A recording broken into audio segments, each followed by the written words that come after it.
My client was upset because he got his front pads done on his 2008 Subaru Legacy.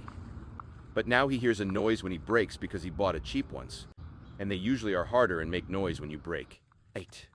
So let's replace them for a better ones.